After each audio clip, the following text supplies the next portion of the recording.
Восточный Казахстан является уникальным местом не только нашей республики, но и, возможно, всей планеты Земля. Не просто река Иртыш, это море. 40% водных ресурсов всего Казахстана сосредоточено у нас. Чистой воды, можно сказать, здесь нет. Тоже думаю, что мы пьем.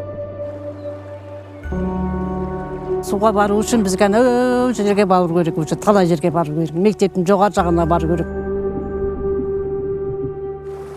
Мына біздің өңір Совет одағынан бастап осындай ауыр экологиялық апатты жағдайда деп айтсақ болады. И мы дышим тем, что выбрасывается.